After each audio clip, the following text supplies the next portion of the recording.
بعضی پدرها فقط بابا نبودن، ستون زندگی بودن.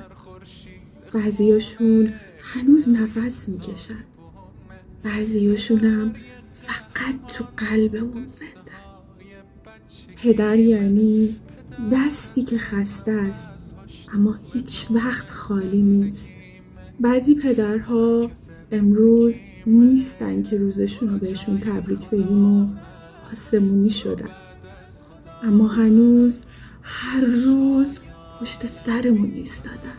پدر یعنی کسی که خودش شکست تا ما نشکنیم، کسی که خودش کم آورد تا ما کم نیاریم. اگه پدرت کنارته محکم بغلش کن و روزشو بهش تبریک بگو، و اگه نیست بدون هنوز کنارته و داره ازت محافظت میکنه.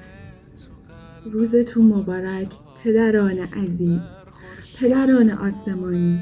روزتون مبارک عزیزترین موجودات روی زمین.